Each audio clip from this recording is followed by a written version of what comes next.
दोस्तों नमस्कार, प्रणाम, सत श्री अकाल, आदाब। आप रहें आबाद, खुश रहें, स्वस्थ रहें, मस्त रहें और आनंदित रहें। आज का जो विषय वो है डाइट। डाइट जो है वो, क्योंकि अलग अलग जो है विद्वान बताते हैं जैसे जैसे डाइट को कैसे खाना है, कितना खाना है, कब खाना है, तो ये कुछ चीज़ें हैं जो ध्यान रखने की। आज का जो विषय है वो है भोजन।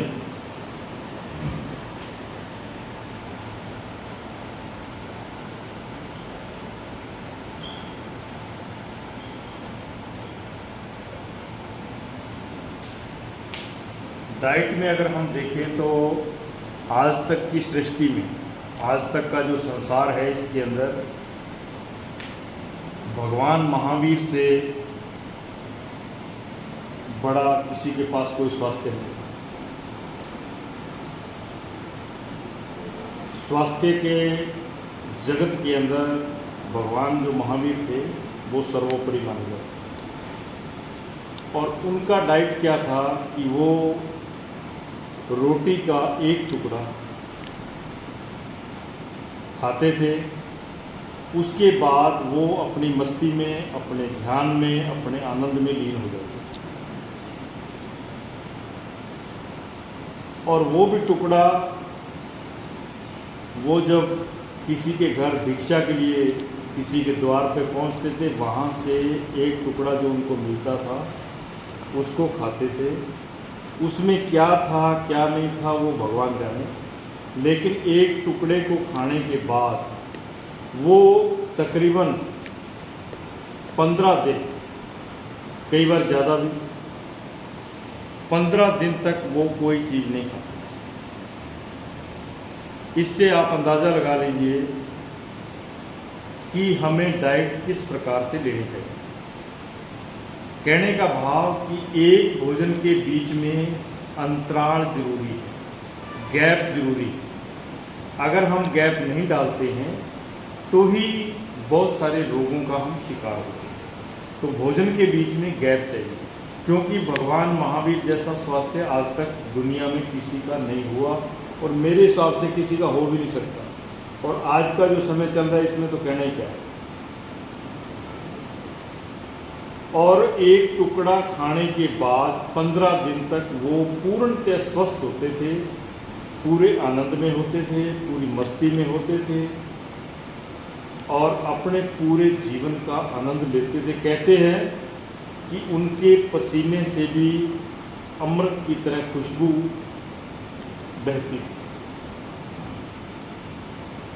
तो अगर हम उनके स्वास्थ्य को मद्देनज़र रखते हुए, उनकी डाइट को मद्देनज़र रखते हुए अपने जीवन में अगर विचार करें तो हमारे भोजन के बीच में गैप जरूरी है। जैसे मान लो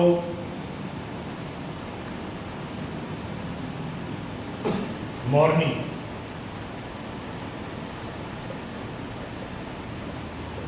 अगर हम 7 से 9 के बीच में ब्रेकफास्ट करते हैं,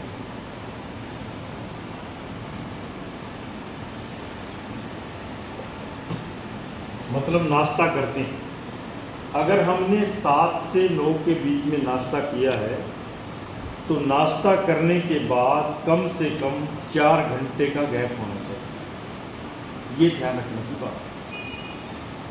दूसरी बात ध्यान रखने की ये है कि अगर हमने नाश्ता किया है तो हमें 4 घंटे उस नाश्ते से पैदा हुई ऊर्जा को बर्न करना, मीन खर्च करना जरूरी है। ये ध्यान रखने की मेन बात, क्योंकि ये शरीर है, ये कोई गाड़ी तो, लोहे की गाड़ी तो है नहीं कि टैंकी भर के छोड़ दी तो वो चाहे 2 दिन पड़ी रहे, चाहे 4 दिन पड़ी रहे, चाहे 6 दिन पड़ी रहे, क्योंकि जब गाड़ी चलेगी टैंकी तो तब खर्च होगी। वो एक मशीनरी, और हमारा शरीर एक जीवन है, ये बॉडी एक जीवन है जिसमें जीवन चलता है। अगर आपने 7 से 9 के बीच में नाश्ता किया है, भोजन लिया है हल्का फुल्का,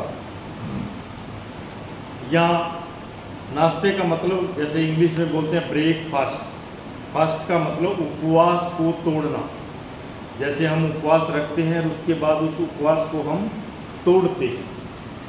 अगर हम किसी उपवास को तोड़ते हैं, जैसे मान लो एक दिन का उपवास रखा, शाम मान लो सुबह का उपवास रखा, शाम को अगर हम भोजन लेते हैं तो वो भोजन पूरा पौष्टिक होना चाहिए, स्वस्थ होना चाहिए, हल्का होना चाहिए।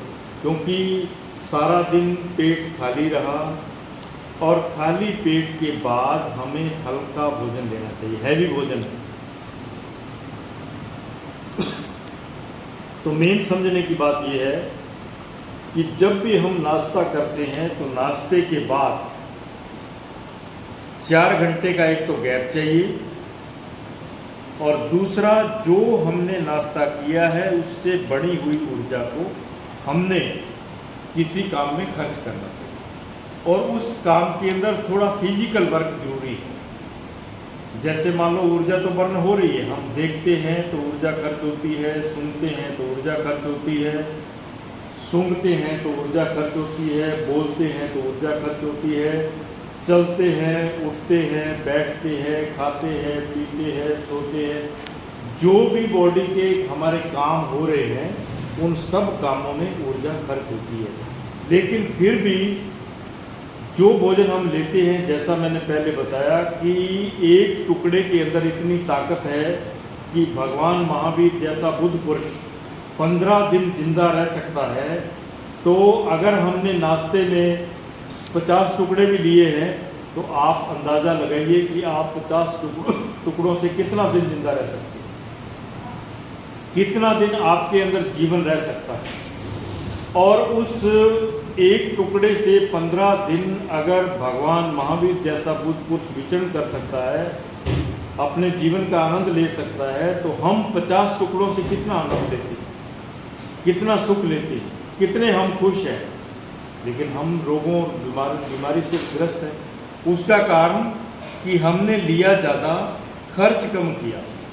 क्योंकि जब बॉडी में एनर्जी आती है तो अगर वो एनर्जी बर्न नहीं होती है, खर्च नहीं होती है, तो वही ऊर्जा जाम होकर के हमारे शरीर के अंदर रोगों का कारण है। तो मेन बात समझने की कि जब भी आपने भोजन लेना है तो उसमें उसके बाद कम से कम 4 घंटे का गैप डालना है। दूसरी बात कि जो भोजन लिया है उसको आपने बर्न करना है, खर्च करना है। कुछ एनर्जी हमारी खर्च हो जाती है, लेकिन हमारी ऊर्जा, आपने नाश्ता किया और उसके बाद अगर अपने 12 बजे दोपहर का भोजन लेना है, तब तक आपका पेट, आपकी ऊर्जा आपकी बॉडी से खाली होनी चाहिए, तभी आपको भोजन खाने का हक है। अगर आपका शरीर खाली नहीं हुआ तो आपको भोजन खाने का हक नहीं है। जब आपको भूख लगे, ये भी एक साधना है, जब आपको भूख लगे आप तभी खाओ, जब आपको नींद आए तभी सो। जब भूख लगे तब खाओ ही खाओ, जब भूख ना हो तब कभी मत खाओ। ये भी एक बहुत बड़ी तपस्या है। जब आपको नींद आए तब आपको सो, आपको सोना जरूरी है। ये भी एक साधना है, ये भी एक तपस्या है, ये भी एक भक्ति है। जब नींद आए तब अगर व्यक्ति सोना शुरू कर दे और जब भूख लगे तब वो खाना शुरू कर दे, तो मेरे हिसाब से कई हजारों रोगों से बच सकता है। और अगर हम ये ऐसी लापरवाहियाँ करते रहे तो आगे जाकर के बॉडी तो हमें मिली है, यही बॉडी होगी, और जब हम 50 से ऊपर निकल जाएंगे तब यही बॉडी आपको धीरे धीरे जवाब देना शुरू कर देगी। आपका टांगे, आपके हाथ, आपका देखना, आपका बोलना, आपका सुनना, इन सब चीज़ों से आप अपने आप से ही तंग हो जाएंगे, दुखी हो जाएंगे और अपने आप से ही आप लाचार हो जाएंगे। तो आज से ही आप अपने खाने का, भोजन का सिस्टम जो है वो ठीक कीजिए। ठीक करने के लिए किसी खास जगह जाने की ज़रूरत नहीं है, आपको अपने सिस्टम को ही ठीक करना है और कुछ नहीं करना। घर में जो खाना बनता है उससे बेहतर कोई खाना नहीं है। बाहर के खाने या पैकिंग वाले जितने भी खाने हैं वो सब के सब नुकसानदायक, क्योंकि भारत एक ऐसा देश है जहाँ पर हर चीज़ तरोताज़ा मिलती है और उस तरोताज़ा चीज़ का ही हमें आनंद लेना चाहिए। दूसरी, जैसे एक साल होता है, साल के अंदर अलग अलग ऋतु आती है, 2-2 महीने बाद ऋतु चेंज होती है, मौसम चेंज होता है। मौसमी चीज़ ही खानी चाहिए। जैसा मौसम, हर मौसम में अलग अलग तरह की जो है वो सब्जियां होती है, फल होते हैं, तो उन फलों और सब्जियों का ही हमें सेवन करना चाहिए। जो रुत है आपको उस रुत का फल और भोजन लेना ही चाहिए मौसम के मुताबिक। मौसम के बगैर जो स्टोर हुई चीज़ें हैं वो जितनी भी है, चाहे वो सुंदर से सुंदर बाज़ार में दिख रही हो, अच्छी से अच्छी दिख रही हो, महंगी से महंगी दिख रही हो, सारी की सारी आपके शरीर के लिए नुकसानदायक। ये नोट करने वाली मेन बात है। बस इतना सा ही भोजन का सिस्टम है, इसको आप ठीक कर लीजिए। बाकी बातचीत जो है बाद में अगले वीडियो में बताएंगे। तो आप इस सिस्टम को सुधारने के लिए आज से अपना प्रयास शुरू कीजिए, ताकि आपका सिस्टम ठीक हो जाए। उसके बाद भी अगर आपके शरीर में कोई छोटा मोटा रोग है, तकलीफ़ है, तो उसके लिए आप हमारे पास आ सकते हैं। हमारे पास जो न्यूरो 108 हीलिंग सिस्टम है, इसमें हम आपके शरीर के अंदर कोई भी सिस्टम अगर जाम है, कोई सिस्टम काम नहीं कर रहा है, कोई डिफेक्टिव हो चुका है, कोई नसें डैमेज हो चुकी है, कोई नाड़ी तंत्र आपका काम नहीं कर रहा है, तो उसको हम चालू कर देंगे। आप आइए और उसका लाभ लीजिए।